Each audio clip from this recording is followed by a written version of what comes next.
doing this, and I'm so excited that we've got, you guys are students, right? Or no? You're not. I thought you were like nuclear students. You're nuclear professionals. It's the t-shirt that threw me. But bottom line is, we want to incentivize via activity like you guys are doing in Wyoming for folks to study nuclear energy, to have become nuclear engineers, and to see this clean power as the future.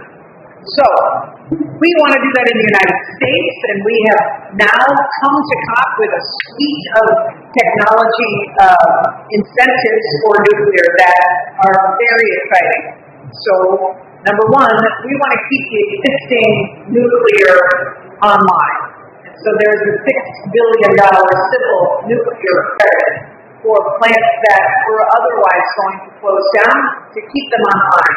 We want to keep those clean, the clean power going where we have it. Number two is the investment in next generation nuclear. So these advanced demonstration projects are critical. That's $2.5 billion that we are investing to make sure that these, in partnership, make sure these technologies can be taken to scale and ultimately, obviously, deployed not just in the U.S. but across the world. And then the third piece, which is really important, is to incentivize either the building of reactors or, take your pick, the production of the nuclear power. So an investment tax credit and production tax credit to be able to get, nuclear power companies in the game. And so all three of those are very significant for the United States. And I think that one of the things that is beneficial from this suite of technologies that have been incentivized through the Inflation Reduction Act, which is where that nuclear credit comes from, is that nuclear power, people understand atoms now as being a really important piece of the clean energy future. And because these advanced reactors, I think, take a bit of the fear away, and rightfully they should, and in the United States, and I know in Canada as well, there's a very strict regulatory environment. You can't get over the hurdle of certification unless you really have abided by all the regulatory rules, give gold standard, I think, in the United States. But in addition to that, that's for existing, but also for future reactors. But I think people see the SMRs and the advanced reactors as being a little bit different. Therefore, nuclear is finding its way, I think, back into real acceptance and enthusiasm, and I think that's very exciting. Thanks, Secretary Granholm. Also this fall, I had the pleasure of joining you at the Global Clean Energy Action Forum in Luxembourg and at the IAEA Nuclear Power Ministerial. Do you have any thoughts to share on some of the momentum that was built in those forums? Well, I think it's not just the United States, not just Canada, and it's really the globe that is looking at these opportunities. And I think that, unfortunately, Russia's invasion of Ukraine has really heightened the importance of energy independence. And particularly in Eastern Europe, there has been a real commitment to nuclear power, to becoming a center of nuclear power. And so I think that we are at this moment where there's a real, not just openness, but eagerness to have a baseload of power to be energy independent and energy secure, therefore, from Russia, or, and I say this with all clean energy, any country with whose values you may not share, or who is acting in an unacceptable manner globally.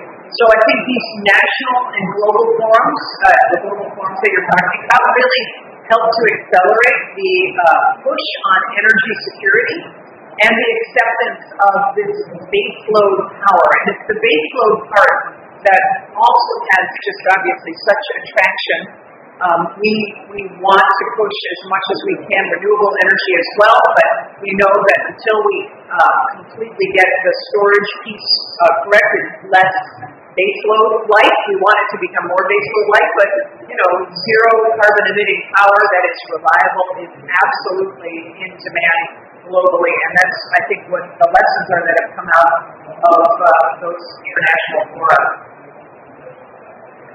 Well, thanks, Secretary. Can I flip the script on you? Because I'm wondering what you're seeing. I mean, I know there's been interest in a variety of advanced and small reactors, and from your perspective, TerraPower, et cetera, what do you see the openness now to these different kind of reactors, the Natrium reactor, for example, as being different in kind than perhaps the more traditional AP1000 types of reactors? Oh, we're definitely seeing signs there. Thank you, Secretary. We're definitely seeing signs there of interest in current technology and advanced nuclear technology. And I just want to mention, we have 92 current technology reactors operating in the U.S. that are very safe, and about 400 fission reactors around the world. And even before you talk about advanced nuclear technology, I think this year, following the Russian attack on Ukraine, people have thought a lot more about the value of nuclear energy, period, because of some of its attributes. When you load fuel into today's reactors, it's a source of energy for 2 years. It's a source of heat for Europe for 2 winters. And people are seeing that attribute of nuclear, that you can't interrupt that energy supply by interrupting a pipeline or a rail line. So we need today's reactors to keep running for sure as part of energy security. And then, when it comes to advanced nuclear, we've been working on that for both climate reasons, but also population growth reasons. But again, people are super interested in the attributes of advanced nuclear. In Wyoming, we'll go back to the U.S. for a moment. They're really interested in our plant like Natrium because it can change its power very quickly. Because it has built-in energy storage, which lets it, really operate in tandem with the vast amount of wind in the Mountain West in a really effective way. But one thing about these reactors as well is, we hear a lot about the off-site power needs at plants like Zaporizhzhia, and these new reactors, our design and others, won't need that off-site power supply to assure their safety case. So we really need today's reactors to stay online, but these new ones have great benefits that we need to go get. Yeah, exciting. So, Secretary Granholm, we were talking about just international, concerns about security and growing energy needs. Are there any particular international announcements that the U.S. has been part of that you'd like to share with us? Yeah, we just talked about Romania.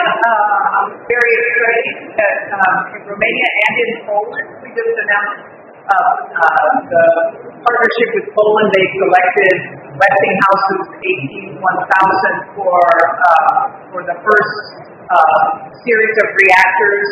They will for their first nuclear plant altogether. And for us, it's a $40 billion project overall in Poland, and that creates obviously jobs in Poland and energy security in Poland, but it also creates a huge amount of jobs in the United States as well. So there's benefits for both countries, and we're very excited about that. And we, as I was saying, we think Eastern Europe is really just to be the center of next generation nuclear, and could also use it for their own power, but also be exporting to the rest of Europe, especially as we see now, that would be very beneficial. Obviously, this takes a while to be able to build AP1000s and any kind of nuclear these days, but nonetheless, for the future, it's a really important resiliency play. Thank you. Thank you, Secretary Granholm. So the recent IPCC report and a number of other new policy frameworks are suggesting that to reach net zero, we're going to need to double or triple nuclear energy. And I know in the U.S. we're very focused on how do we prepare the supply chain, the workforce, and the fuel supply for that. If you could share some of that, I think it's a great example for other nations as well. Yeah, clearly we are concerned about the supply chain in many ways. So, for example, we have two reactors that will be coming online in Georgia, global plants. The building of those allowed for us to create a supply chain, very important. But the big supply chain that we're concerned about, one of the big supply chains, is making sure we have enough fuel. And so we just announced, for example, Dr. Katie Huff, who runs our nuclear energy office, announced the awarding of $150 million for the development of ISA, low-enriched uranium, HALEU, and we want to make sure that we develop that in the United States so that we are not reliant upon Russia or other suppliers. But that's true with low-enriched uranium as well. We want to make sure that we are doing the full suite of fuel, but also of supply chains. And I know other countries are concerned about this as well. And for us people here, can you guys hear? You can hear. All right. So the bottom line is both on supply chains in the U.S., on being a reliable partner for supply chains globally, I think it's important. And on the energy security piece, I think because of what has happened, obviously Russia has been a large nuclear power provider and providing reactors across the globe. But they've now shown that they are not a trustworthy partner. And so it is important for those who are contemplating nuclear power to be able to feel confident in the partners that they select. That you do not want to pick a partner who could end up weaponizing, for example, energy or the supply in some way, shape, or form. And that's why this sort of realignment that is happening around energy globally is really important, particularly when it comes to nuclear. You just have to make sure that your partners are strong partners. And in the United States, we're very interested in pursuing, for example, the additional protocol with our 1, 2, 3 agreements with other countries so that we can make sure that we are all comfortable with the non-proliferation aspects of nuclear power. And that, to me, and the IAEA's leadership on this has been tremendous. To me, those are very important parts of a country's consideration of whether they will be adopting nuclear energy. And we want to be that partner. Well, Secretary Granholm, TerraPower and the other American companies really appreciate our partnership with the U.S. government. And just to give you an idea what that partnership looks like, the Secretary mentioned Assistant Secretary Huff, who's in charge of nuclear energy and works for the Secretary. She and I talk very frequently about the needs of our project in Wyoming, including the fuel supply needs. And just want our international audience to visualize what that cooperation looks like. And that cooperation doesn't, exist just in the U.S. It also involves the State Department. We were really proud on Saturday with Special Envoy John Kerry to announce Project Phoenix. And NuScale was present for that along with TerraPower, and that's the whole aid from the IAEA. And that was all about using American nuclear technology to repurpose coal plants across Europe and help get Europe off Russian energy supply. So we were proud to make that announcement. This is why your project is so irresistible. It's because it addresses several issues, right? And the notion of a just transition and the ability for people to be trained to work in a facility where they will get good wages, and they've powered this nation for the past, or they've powered, at least in the U.S., our nation for the past 100 years. They should be able to power the U.S. for the next 100 years, just using a different form of energy. And the fact that there is a training component, that there is a security of job component, and that it's on a facility that was shutting down. And there's so many of those all across the world. So what you guys are providing an example of is really just a beautiful way to transition to clean that doesn't threaten people's livelihoods. Secretary Granholm, we know you have to go on to another meeting soon. We really appreciate the time you spent with us. After you leave, we're going to have a panel discussion with some of the nuclear energy associations from around North America and Europe. And before we say goodbye to you, I wonder if you could give the nuclear industry a charge or give us some advice. Look, you got the incentives. Let's do this. You've got the framework, and now we just need the power. So, we will be your partner. We want to make sure your supply chains are secure. We will work on that with you, alongside you. This is true for our other North American allies, the Canadian. I just want to make sure you get it. The Canadian Nuclear Association as well, and Nuclear Europe. Same thing. We want to be partners in clean, and we are now providing the incentives to make it happen. So let's just do it. Thanks so much. Thank you so much.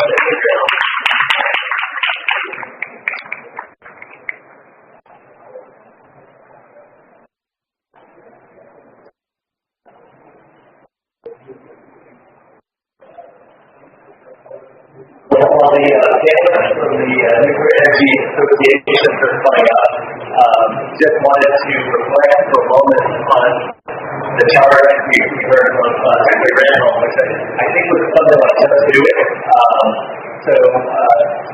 Looking forward to the panel here today. Carol, over to you.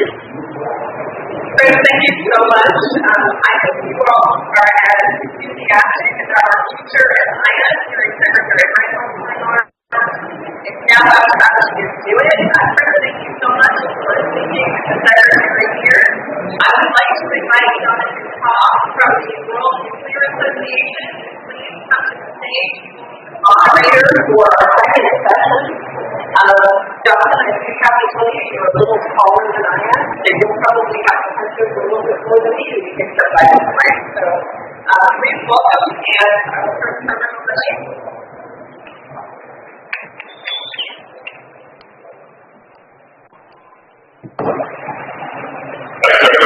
Thank you everybody who's here today. We are going to represent this on a variety of different trade associations appearing very shortly on stage.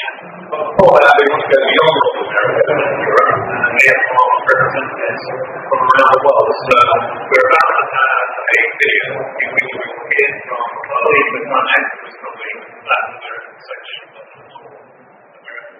Sorry, North American Nuclear Society, and speaking of it, first of all, we hear from Europe's President of the Japan, Atomic Industrial Forum.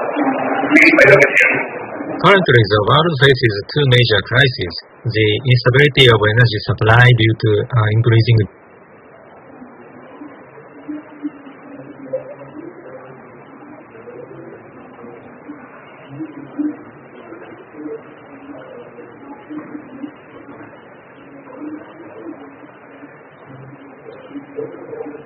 Currently, the world faces two major crises: the instability of energy supply due to increasing geopolitical risks and climate change.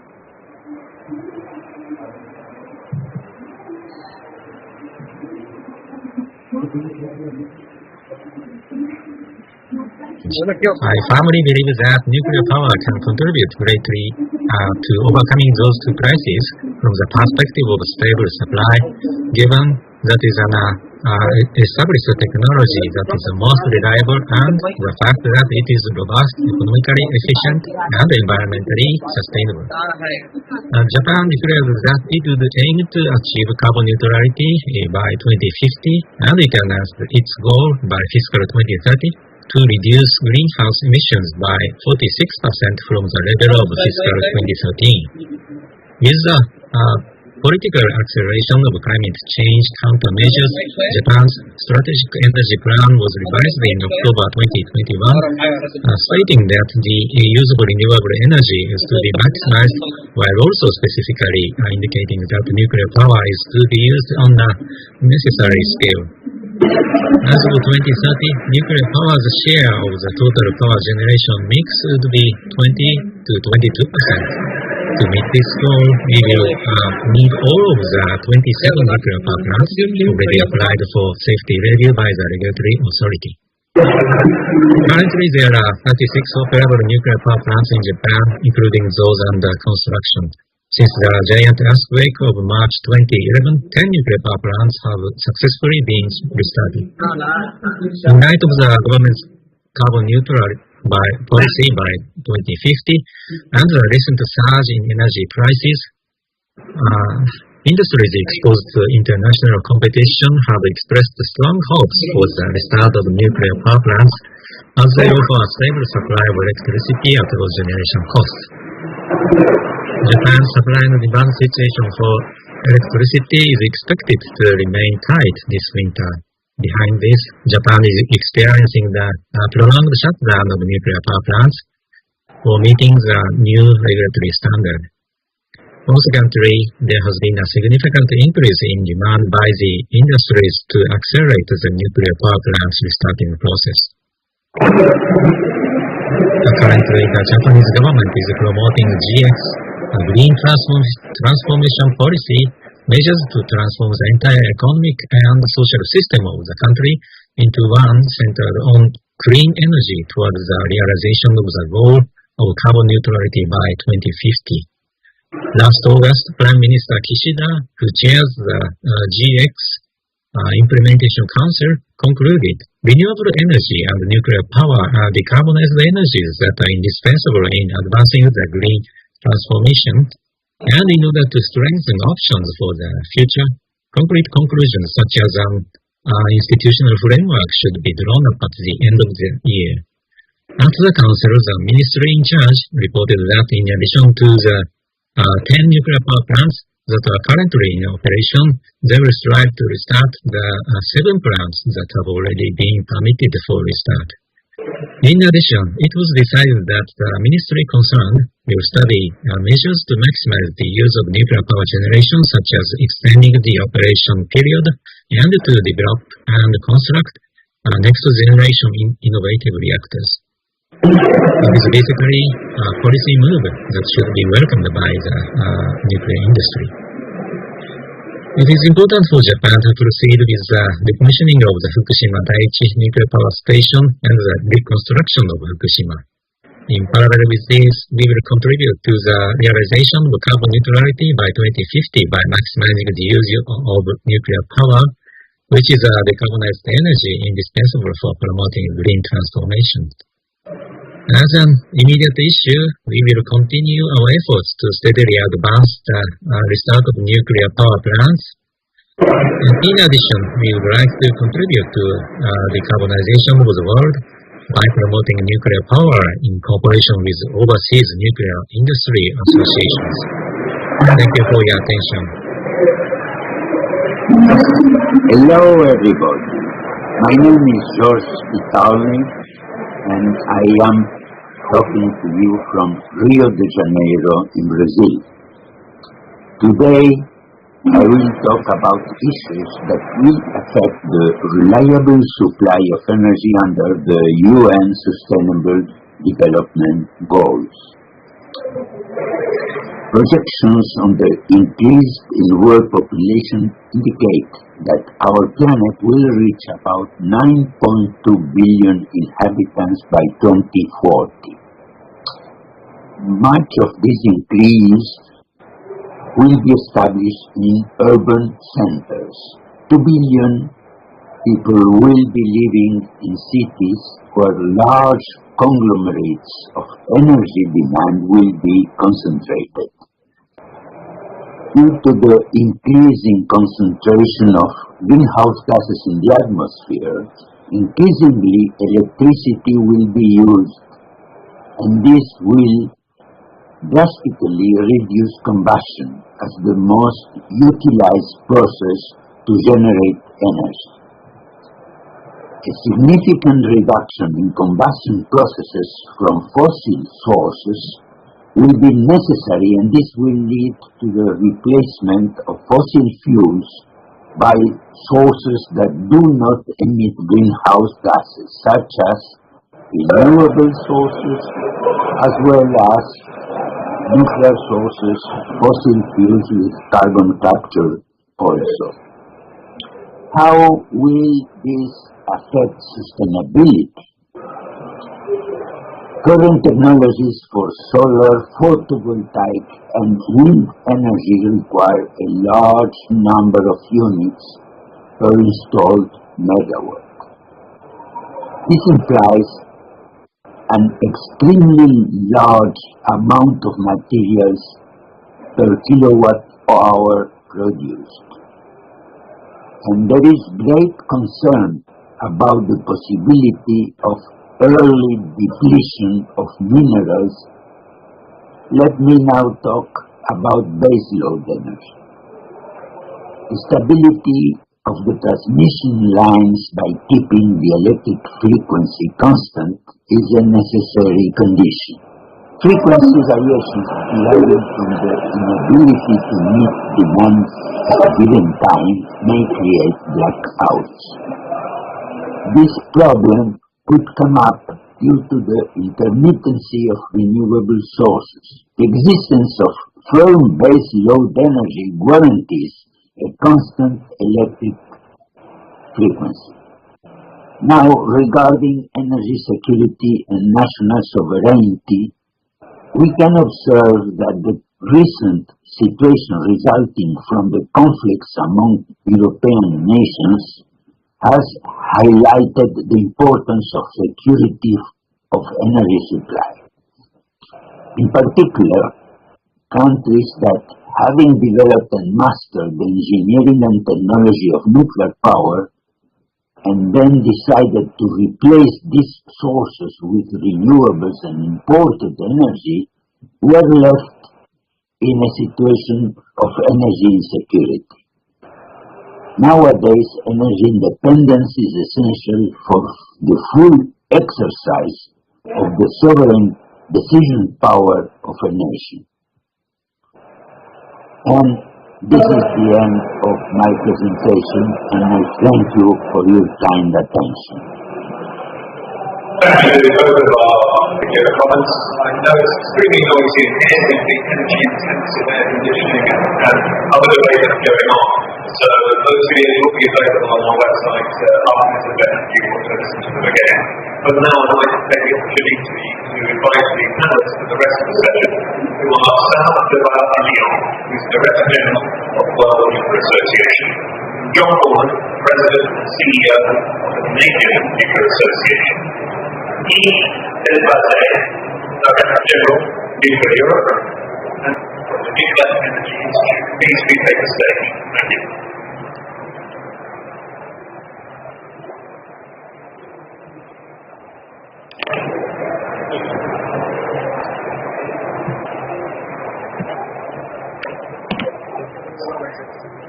Don't you want to grab that mic? Yep. Right. That's as far as it goes, John, right? Do you want to share? Sure, we can share. Awesome. There we go. See, now I could have had that microphone. I didn't need to. I could have video this one. I was doing so well. We heard the challenge that came from stakeholder. She asked us to do this. So in the opening remarks, I'll be very grateful to hear from you. What is it that we have to do? What is it? So if I could turn to Sarah, perhaps you've got some opening remarks you'd like to give. Sarah. Thank you, Jonathan. Thank you, everybody, for being here. So we need to challenge our secretary to see what the nuclear disaster is. So the idea is that obviously the nuclear have other uses of delivery advancements, decarbonization of the country, many countries, France, Sweden, many areas, especially in the UAE, have new nuclear. So, and of course, we are seeing challenges today, and I'm moving very quickly to develop nuclear energy for them to start. So the question now is whether we can participate in the rest of the global nuclear. So we have now a few demonstration projects that are coming up in the next few years, but that is well before the decade. And I think it's an opportunity for the global learning to invest in itself. We really need to develop the infrastructure that are going to make our industry to be successful. So what do I mean? I mean, first of all, the supply chain. Basically, we have to talk about that, which is developing supply chain at a global level. Also, we need to make sure that we have the human resources that are going to support the state development of nuclear energies at a global level. And then last but not least, the institutional infrastructure. And we are talking here about the regulatory frameworks, the finance, the policy. So that's what the industry is going to do, and this is what we are going to do to make sure that before the end of this decade we are ready to actually hit the ground running when all the demonstration projects are successful. Then of course, what I would say to Secretary Gansfeld, which she is here, is that for that we do need to support policymakers. We do need bold, pragmatic policies that are going to provide transparency and accessibility to the nuclear industry. So we know that the investment that we are going to have is going to be appreciated and is going to be continued for the longer term. So here, thank you very much. Kelsey, I would like you to make your opening response to remarks. Thank you very much. Sort of taking the old school approach here and everything is sort of like I can't figure out what I'm supposed to say anymore. So this maybe is entertaining for all of you. But let me start by saying, you know, as we meet this energy challenge, every nation is dealing with some set of unique challenges that are going to be met by varying combinations of clean energy technologies. You know, in Canada's case, because of course I'm a Canadian Nuclear Association, a very large country with a small population, which is in a northern climate, and our electricity system is already pretty clean, right? It's about 82%, 83% non-emitting. So when we look at the energy challenge and trying to reduce our emissions, we don't look at the low-hanging fruits right away in the decarbonizing the rest of our electricity system the way that the United States. We have to look at our natural resource-intensive economy. We have to look at the industry. We have to grapple with the challenge of not only how to double our circle in that, how is it we're going to be able to use clean energy to decarbonize these very large innovative sectors of the natural resources and the industry side of things. And that is what we're seeing on both of those fronts. Nuclear is like a very important role. So Canada is acknowledged over past decades in USA combination with nuclear power, and there was a successful challenges. Firstly, there's like a lot of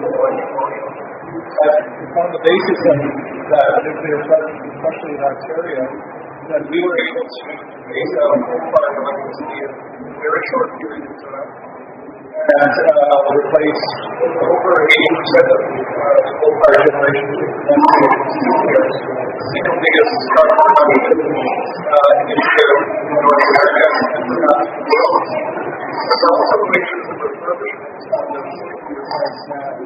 And I bring that up because there's two very important opportunities on the electricity side. One is we have the opportunity now to have refurbishments very healthy and very consistent to actually increase the output of our slightly. When you consider, one of those plants, the Bruce Power Plant, 6.3 gigawatts of our nuclear plants in the world, we're looking at somebody getting an extra gigawatt thanks to institutionalization and other improvements. It's very helpful to the ecosystem. The cabinet is really a world leader in the development. This was a small model of the island. We're just going to bring this back again to the other challenge, which is how we decarbonize heavy industry and natural resources. It's using these fourth generation small modular reactors to high temperature heat to be able to use that heat in industrial processes while at the same time expanding hydrogen and decarbonize electricity. I think that's a very important role to the Canadian content. We saw its history, it's our innovation. Thank you very much, John. And that point about decarbonizing segments of the electricity is something I'd like to come back to later on. But now I might get that more attention, please. Thank you, Jonathan. Maybe I will start with an announcement, which is that a joint statement has been issued earlier today. And this is a joint statement from all organizations, so namely CNA, JAIF, NEI, NIA, Romatom, WNA, and Nuclear Europe. We highlight the critical role of nuclear in current crisis, and we call for recognition of its low carbon features. Also, we call for policy makers to include nuclear in the low carbon technologies, and also encourage research and development. So I think it's an important step forward we made here. So now a few words on Europe. So I think in Europe the credential of nuclear is, I would say, something which has been really confirmed over the years, and we have today roughly 25% of electricity being produced by nuclear. It has reached a figure up to 30% in the early 2000s. So the figure is gradually decreasing today. This is unfortunately the trend we have, but we have to reverse this. We produce 50% of carbon generation, and we have, as I was saying, to replace this fleet, even with long-term cooperation, which we are implementing as well in some countries. There is clearly a need to look at replacement. So we believe that replacement will be a combination of large reactors, because they are, I would say, really available in the market, and we in some countries are having advised, for example, Poland. It's clear that Poland needs urgently to decarbonize its economy. And then we need also SMRs, and I think this was already discussed before. And the SMRs can also be an excellent choice to also decarbonize our private sector. So this was said also mentioned by John. I think on that everybody should be aware that the need is absolutely massive. And this is where it always goes a little bit puzzled when I see some sort of people opposing nuclear or renewable or anything else. I think we need everything. We need everything together, because the step to cross is so major. If I take the numbers in Europe, we're talking about a need that will be to a need of low carbon energy and not only power. So this is, for example, where SMRs will be needed. The need is to multiply by 3 the equivalent of low carbon electricity generation today, including producing heat, producing hydrogen, and obviously power. So I think on that we have to be aware that we have an immense challenge in front of us. And I don't think we need to even oppose technologies in nuclear, because at the end of the day we need everything. My last point is clearly on policy making. So unfortunately today we don't have the support we've seen, for instance, from State Secretary from the United States. We have some commissioners around here in COP27. I don't think they have even pronounced the N word. So it shows that we are very far from having any support from policymakers, and clearly this has to change. So I think on that we heard a positive speech from Commissioner Simpson last Friday in Prague, but I think the actions to be implemented are still, to be seen, unfortunately. Thanks very much, Steve. They've got a announcement to Carol on the NEIs perhaps going to be in the spotlight the most to respond to the challenge from the Secretary. So I'm interested to hear your views. Thank you. Thanks, Jonathan. So I'd like to start with just a reflection generally on COP27 and nuclear here at COP. And I have to say the conversation around nuclear energy and climate is so fundamentally different than it was just 10 years ago. It's clear now that nuclear will play an essential role in building the world's clean energy future. And I just want to let that sink in a little bit because it really relates to the challenge that Secretary Granholm mentioned about just doing it and getting out there and displaying. And so when I think about this, and I think about nuclear energy, I think about not the demand, because I think this demand is coming. We're hearing about it in announcement after announcement around the globe. I think what we need to think about as an industry is, are we getting ourselves ready to deploy and meet this moment? And I think, we really need to think about what that means. We're not talking about demand for 10 or 20 reactors.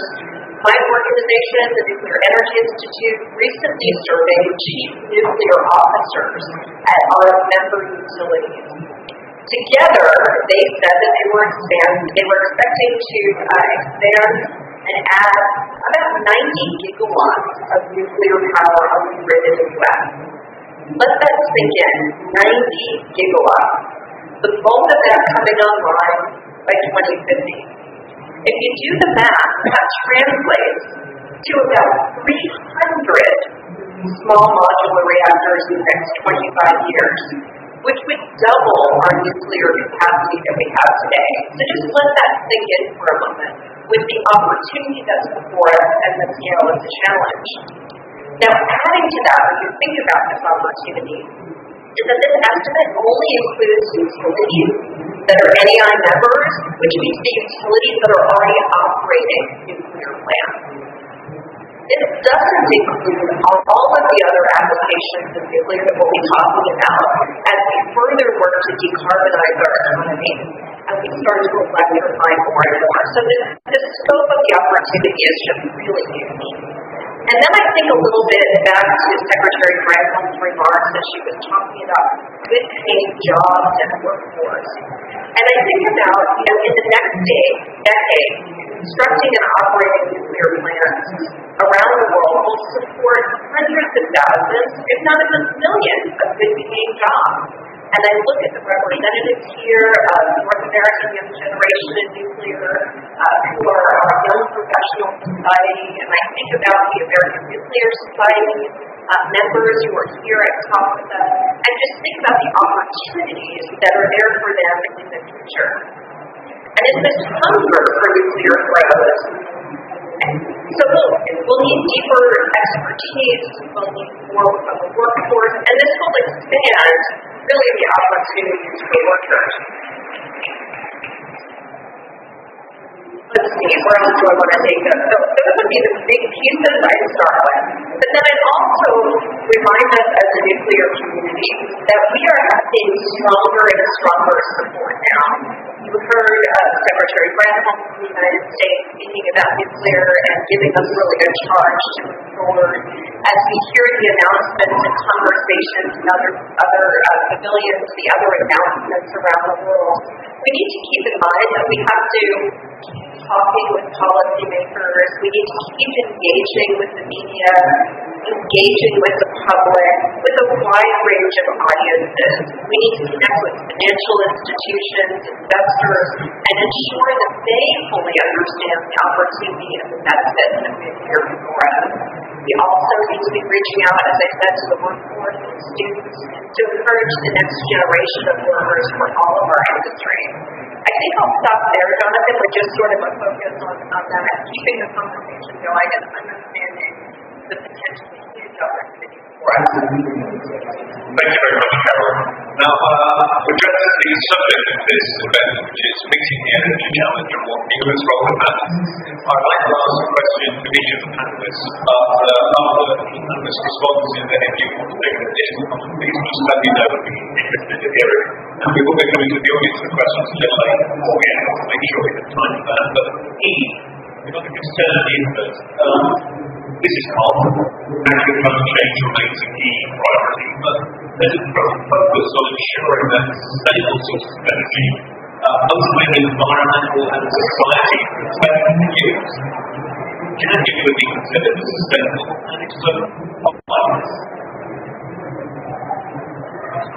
On that, I think many of you have in mind the European taxonomy file, which has been on the top of our agenda for the last 2 years, and it was adopted last July. And this taxonomy file includes nuclear as a sustainable source of energy, which we believe is a very nice step forward. This decision was based on a full scientific analysis from the Joint Research Center of the Commission, a 400 pages paper study that showed that nuclear is not more does not more harm to environment than other eligible technologies to the taxonomy. I think we have an excellent, I would say, an excellent basis for building up on that for further policy initiative, because it's only one step further, and we need to see now nuclear being included in many other initiatives from the institutions, so that we can have stability, the political support that this industry needs to develop its capacities, as we were seeing before. The needs are massive, and we need everything together on the table.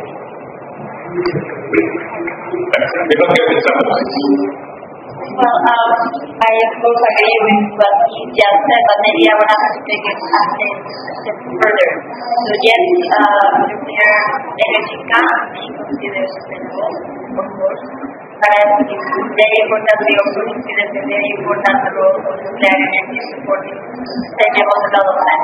And we are here in Africa, but we are both meeting, so this is a very interesting thing, because while the primary focus of our discussion is decarbonization, the reality is African countries are in fact much more interested in energizing.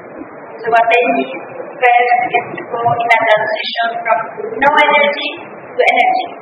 And then they will actually hopefully use support to make sure that that is as sustainable as possible. But again, the primary goal here is to first of all end energy scarcity and make sure that everybody here in Africa and in South and Central America and Southeast Asia and many other countries in the world have the access to abundant, affordable, clean, 24/7 energy that they need. That component is sustainable development is very important in the whole issue of decarbonization. Thank you, Senator John. Yeah, thank you. Touch quick there, Brett. You brought up the EU taxonomy and the sort of indicators that they put against that taxonomy, because when you dive into it, you can see all the reasons that it really is sustainable. But I wanted to touch on the waste issue for just a moment because it's the primary reason that detractors of nuclear call nuclear not sustainable. There is a great news story on the way that nuclear manages its waste, and as an industry, we have to get out there and tell that story better. It's not just the fact that nuclear waste has never, in the history of nuclear, harmed and won't kill anyone. And there's a reason for that, by the way, it's because it is very straightforward to store waste and handle it safely for storage. But, having been in the renewables industry for about 20 years, I can tell you that nuclear is the only industry that is accountable for every particle of waste it produces through the entire life cycle and prepays for its safe storage and management, and in many nations' cases, including Canada, for a permanent waste solution. There are a lot of elements to this story in terms of why the nuclear waste story is a positive one. I've just touched on a couple, but it's something that as an industry we really need to get out there and start challenging the other energy industries to try to match the high regulated, prepaid, safe, reliable management and storage of waste the way the nuclear industry does. Carol, would you like to add something? Sure, I'll just add one additional aspect as we're thinking about sustainability. One of the things that's been a conversation that we've had, and I think John, you moderated a conversation on this late last week, is we can't forget the human aspect. As we're thinking about transitioning our economies from fossil-based, from coal, we have to think about the people and the communities and how they're impacted, and that's directly related to sustainability. And so as Secretary Granholm and Principal Beck were talking a little bit about before in the first part of the session, the ability of nuclear to replace retiring coal facilities, I think is an aspect that we shouldn't miss. It helps keep communities alive with economic development, with jobs, with all of those important things that are so critical to a truly just transition. And not just any jobs, nuclear jobs tend to be very well paid. If you've ever been to a nuclear plant and had an opportunity to walk around, these are really amazing facilities. They are very safe, they're very clean, and the workforce at these facilities is highly trained and then compensated for that expertise. So I just wanted to share that piece, the transferability of jobs and skill sets between retiring coal plants and nuclear plants. There's a high degree of matching there. So a very good opportunity for people who have grown up in communities and where their facility may close, having an opportunity with a new nuclear plant that may be located there. You heard Principal Beck talk a little bit about TerraPower's plans in this space. So I'll leave it there, John, and turn it back to you. Thanks very much, Carol. I'd like to go back to something that John was talking about the issue of decarbonising sectors other than the electricity generating sector. And if I could ask you, Sam, increased electrification is one way of helping decarbonise the energy we use. However, there are many sectors where we cannot fully electrify the so-called partially decarbonised sectors. What other solutions can give the break to help decarbonise these sectors? Yes, no, thank you, Jonathan.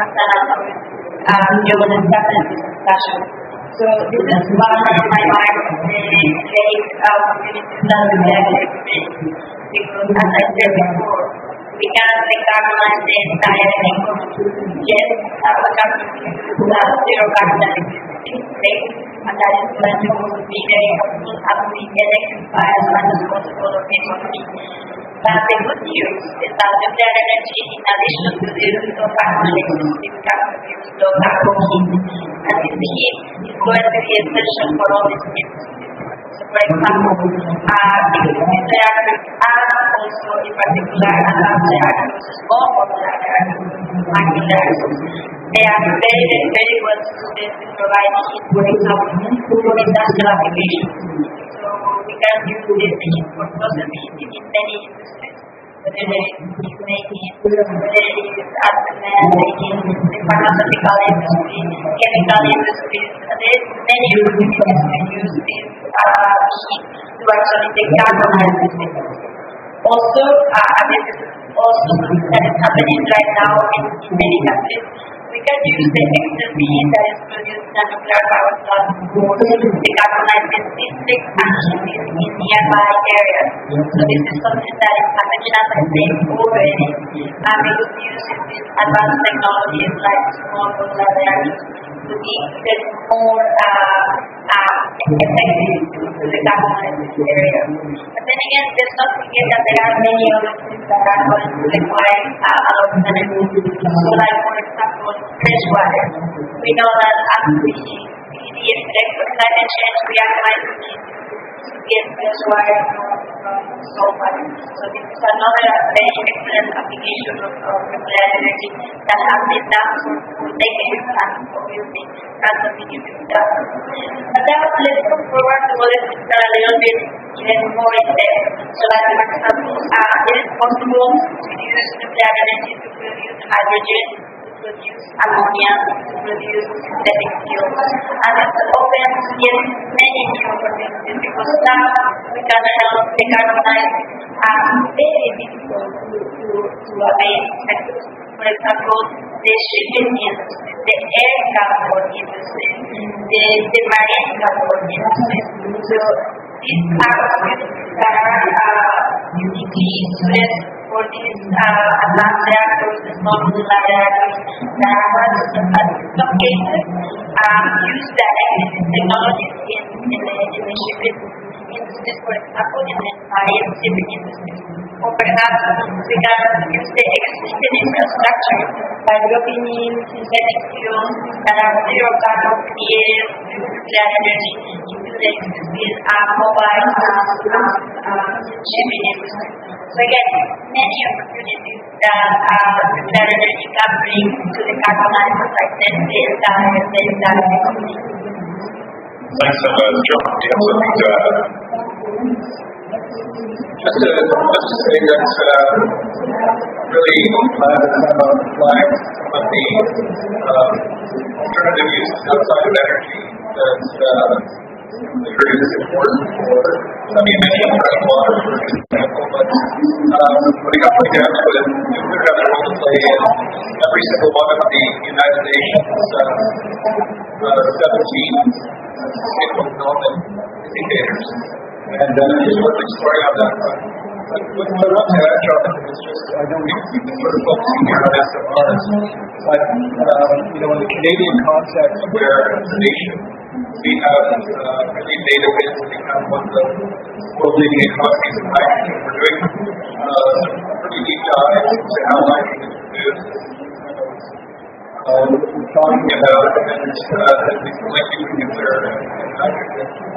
And one of the most promising opportunities in Canada is actually using the power from our conventional reactors to produce hydrogen in the field there. So the 5 major projects in the nuclear space that we've identified with our federal government, Grid Power Plant is one of the 5 looking at now the feasibility study of producing hydrogen using our conventional electrolysis from baseload power.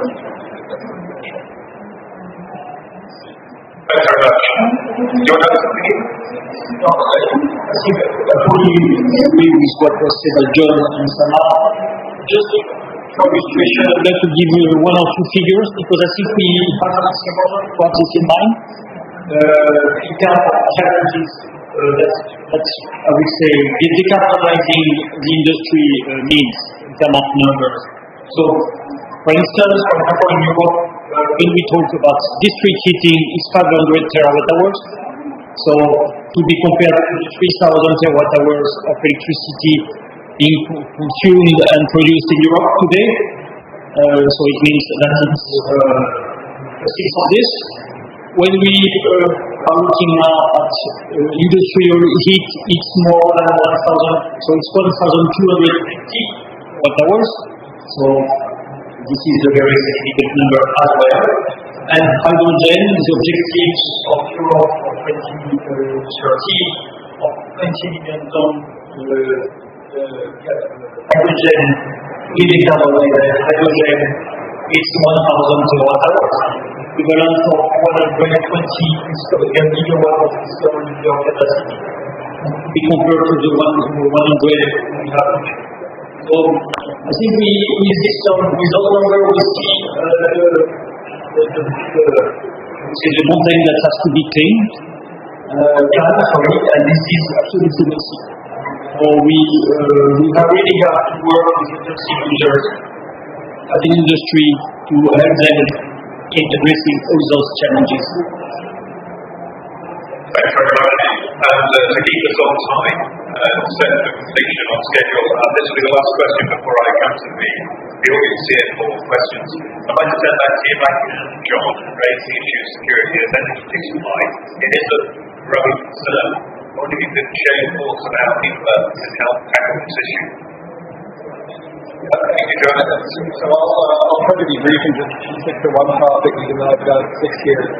I think what I'll do is I'll focus on energy security or energy independence from a fuel perspective.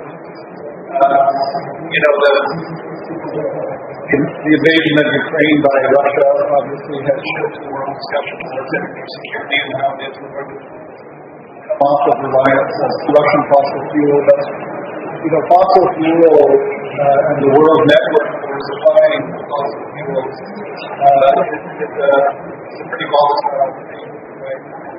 The issue around creating any sort of energy from fossil fuels is that you need a constant stream of it, which means if your fuel supply is interrupted, you really can't continue to operate, which is why we're seeing some of the effects of both sides of the need for alluding to in Europe right now, of course. But with nuclear fuel, while it's still dependent on international relations and supply and the network of things, it's quite a bit different, right? These conventional reactors generally have, at least 3 years of fuel stored on site. So firstly, you don't just turn off the tap as you might turn off a gas supply to remove the nation. And that provides a certain level of stability in itself. Not to mention the fact that, fuel is, by ratio, a very, very small percentage of the operation of the nuclear plant. And that would not only provide price protection in terms of price fluctuations of uranium, because it is such a small percentage. But it also means, in our case, the amount of fuel that is required is very small. If you extend that out to small modular reactors, some of these technologies don't actually have to be refueled for 5 to 10 years, right? So it's a different proposition.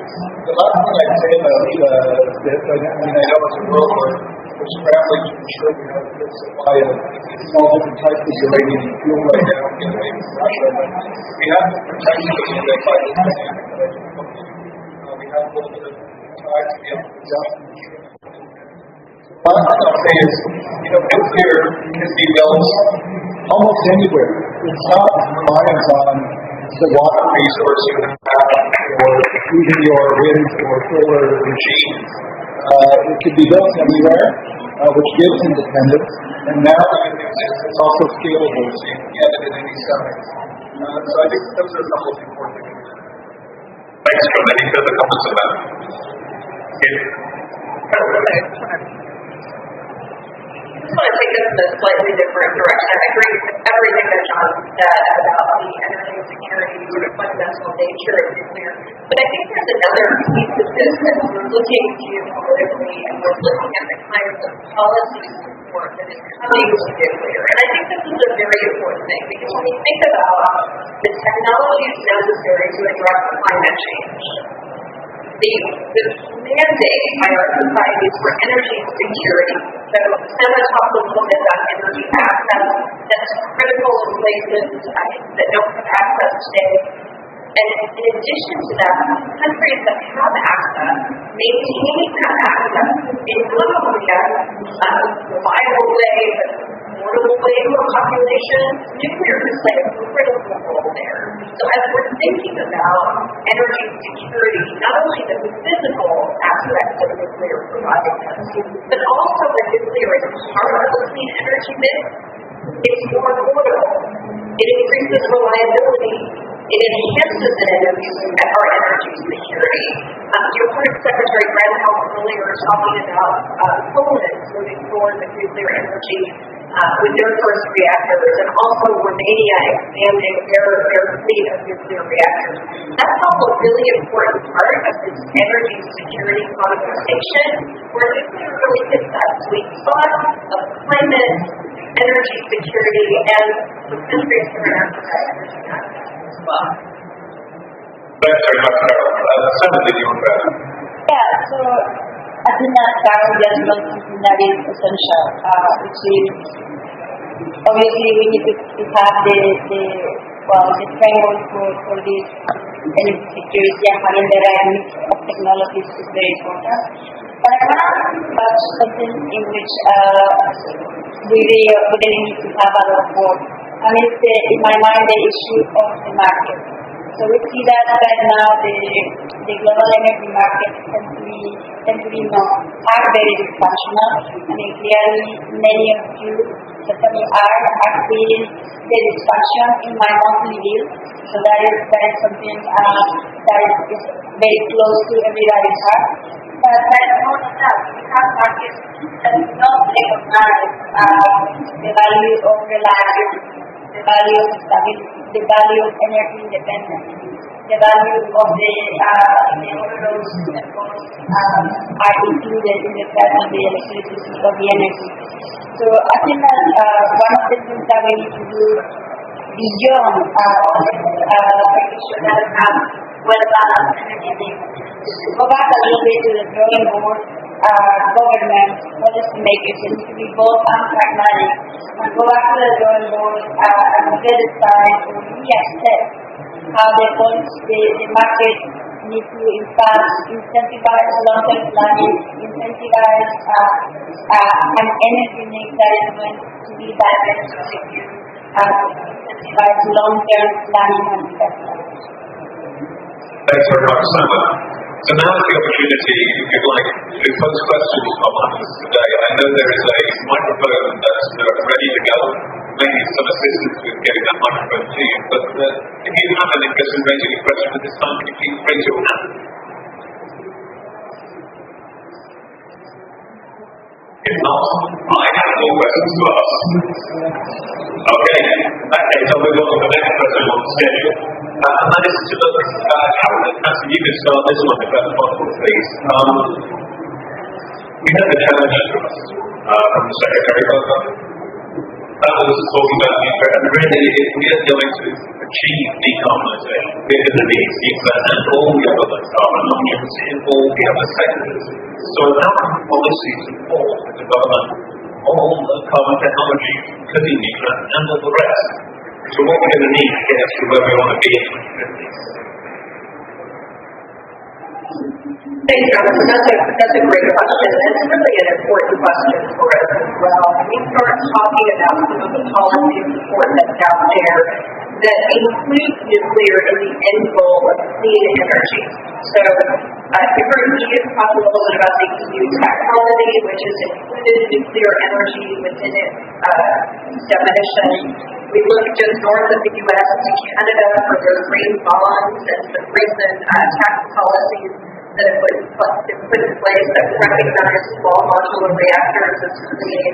We look at policies that are in place in the ROK, and then I look at home in the U.S., and I can tell you from where we're sitting, we are finally seeing clear pro-nuclear policy signals across the political geographic spectrum. We're seeing them at the state level. 10 years ago, you would have been lucky to see even a dozen pro-nuclear bills moving through state legislatures. In recent years, we've seen 10 times more action in states and more than 100 bills supporting nuclear. So that's at the state level within the U.S. At the federal level, we're seeing strong bipartisan support in a divided Congress. If you're watching the news, we're just coming out of an election cycle in the U.S. And one of the things that we do see is unified support in our Congress for nuclear as an indispensable tool to drive down emissions. And we can see this really through support for bills like the recent Inflation Reduction Act that was passed in the U.S., as well as the historic $1.2 trillion infrastructure package that drives investment in the nuclear sector. When we think about some of the incentives in the Inflation Reduction Act, and this is what to me is very interesting, there are tax incentives that are very supportive of clean and advanced nuclear energy. There are also clean electricity, PTC, that can be used for advanced nuclear. So it's not just a nuclear provision, it's a clean energy provision that focuses on the end result of the provision of clean energy. And it's policies like this that will help drive investment into clean energies, including nuclear energy in the future. President Biden said when he signed this bill that this bill is the biggest step forward for climate ever in the U.S. And at the center of this legislation, if you think about it, is the inclusion of clean carbon-free nuclear energy and incentives to help create those wins that the Secretary was talking about the policy support for nuclear in the U.S. context going forward. So given time, I'm going to stop there because I think these policies are critically important and we're seeing them all over the world. Okay, touch on that just mentally. I'll be quick. I just want to say, Carol, I feel very close to you. Sharing this microphone, which is also reflecting the U.S. Policy. There's some really promising work that's being done between the U.S. Canada in a whole host of different areas that is worth following, especially around regulatory harmonization when it comes to SMR technology. So there's one policy point, three, but there's one policy point I think as we look at these policy issues, we need to consider how we are going to get harmonization around SMR technology and communications. So I know that Sam and Eva are working on that. I think the Canadian context is also there, and also a sense of conventional nuclear within the exchange. There needs to be modernization of regulatory efforts, so that's an important point. Given the Canadian context as well, the regulatory approvals, that is certainly a huge bottleneck for our nation and the others. We have to come to terms with how it is that we're going to be able to streamline, if not fast track, the amount of time it takes to license the site and to approve the conditions that are going to allow for a speedy build out of nuclear.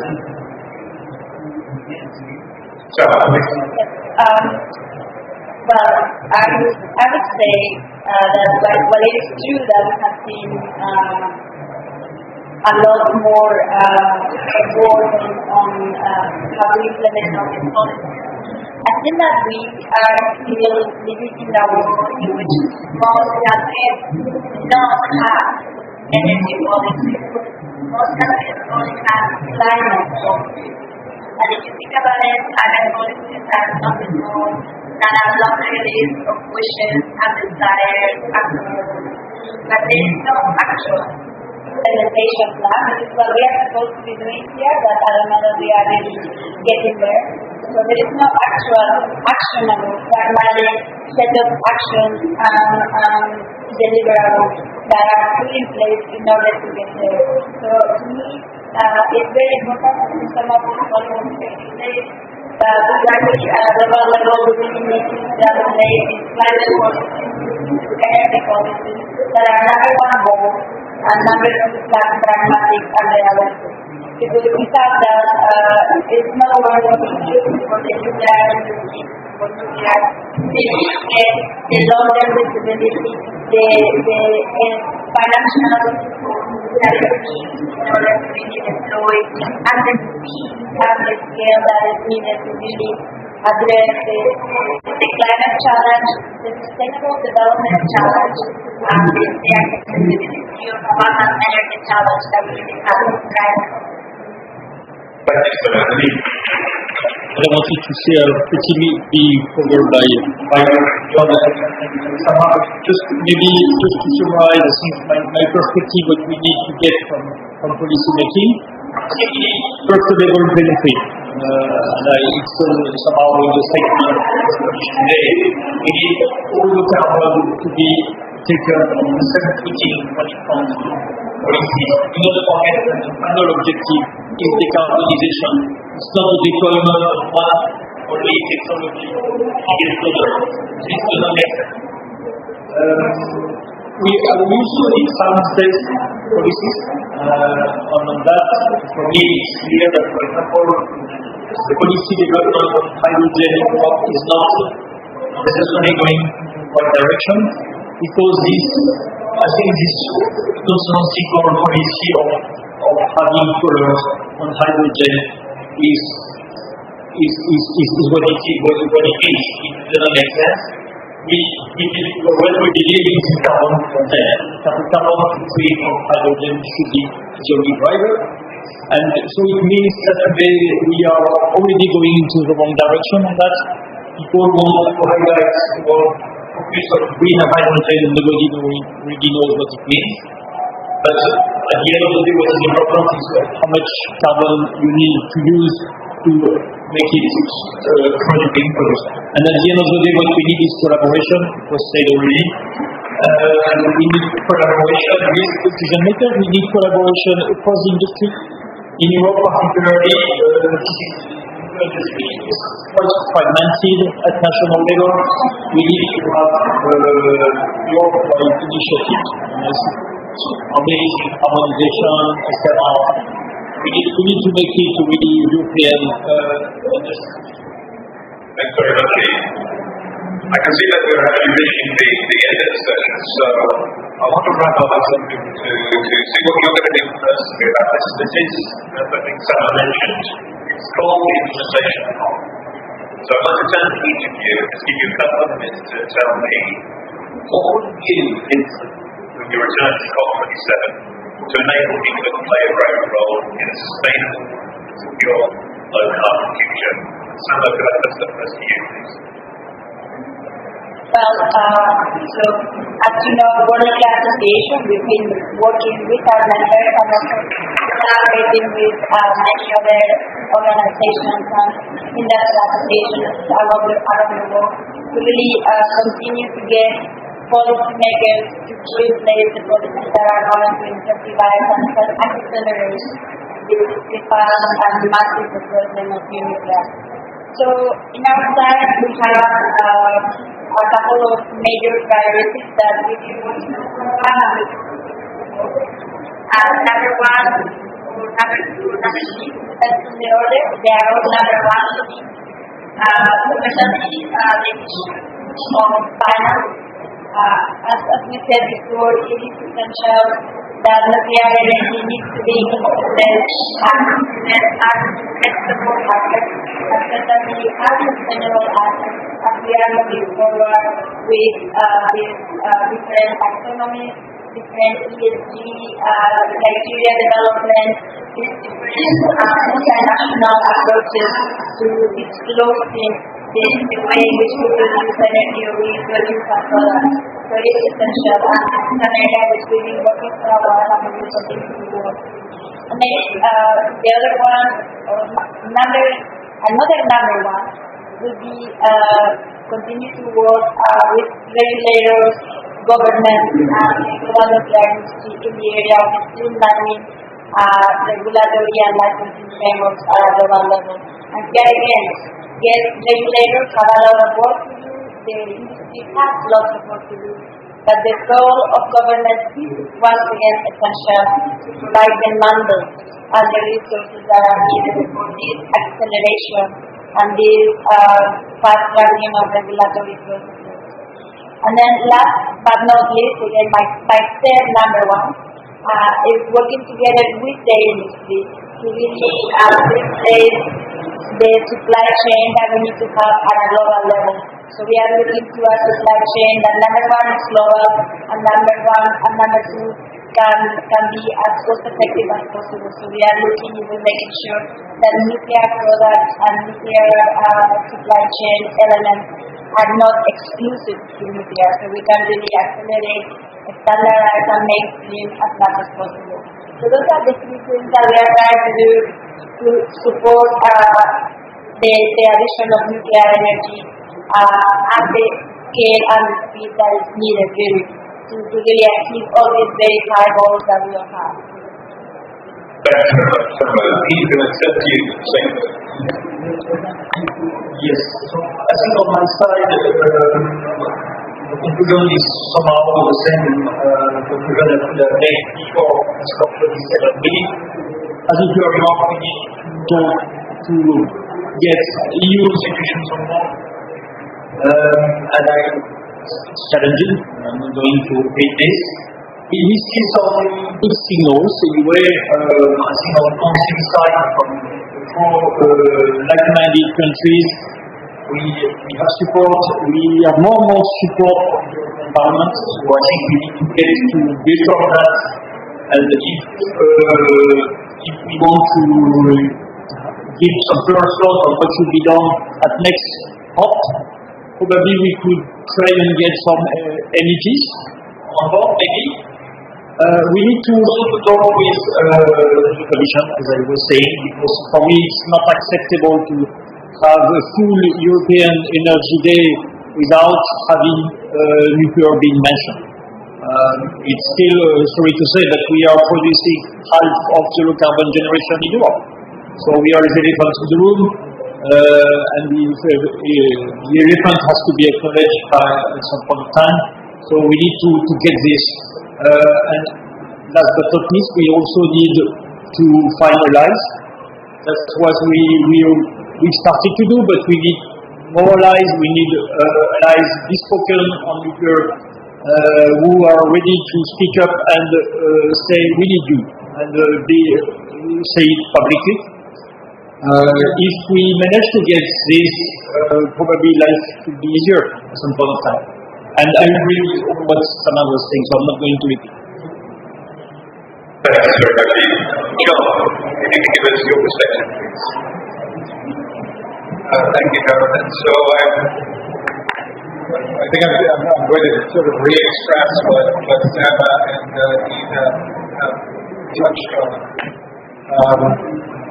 But, as Eve said earlier in this discussion, the final objective here is decarbonization, right? Whether that is being applied to getting rid of colors around, types of electricity or types of hydrogen that are produced, or recognizing that making decarbonization happen is going to take every single existing technology we have, or conventional nuclear, every technology that is scaling up right now, whether that's small modular reactors or hydrogen or long-term storage. And, it's frustrating to me, especially as someone who's come over from the renewable sector, that all of these technologies are not keeping in mind that the final goal here is decarbonization, and that it's more important than technology silencing and protecting our own turf.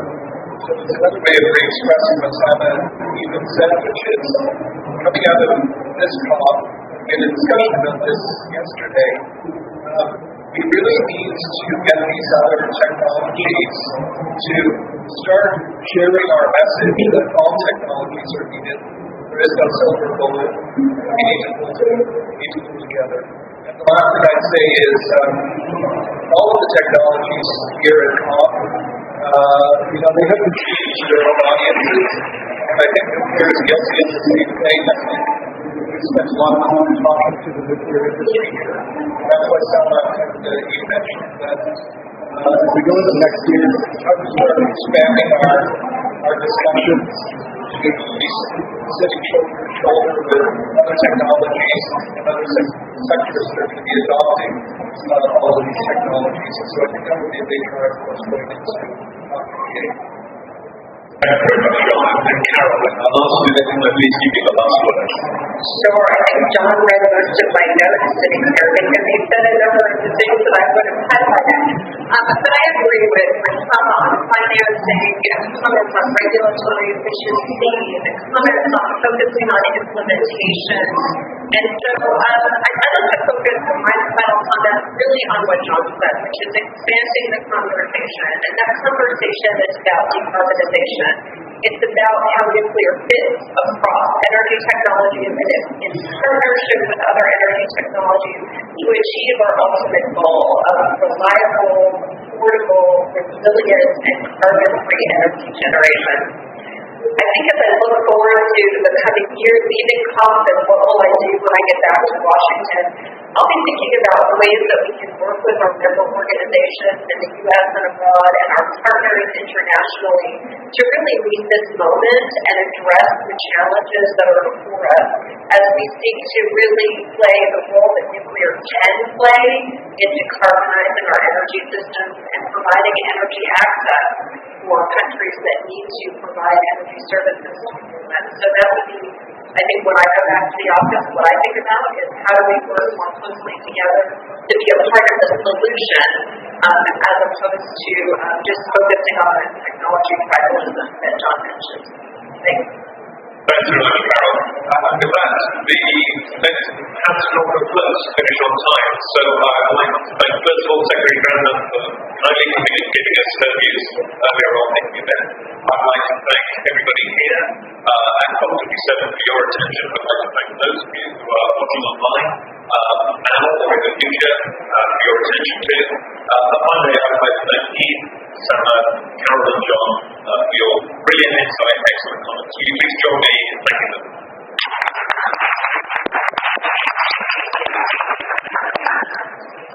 Okay. On is all full for the rest. Are you? I think you've got some more. So Galileo as well. I'm leaving now. You're leaving now? We have a flight to Cairo and then... Okay, so we are really not but we need to do what we said. That's some... Once a month. I haven't been in the office since July. You know this, right? We start together in beginning of October. I haven't literally not in the office. But, I saw you ask... We didn't fix. We said that we would do... I talked to Vivian to organize this.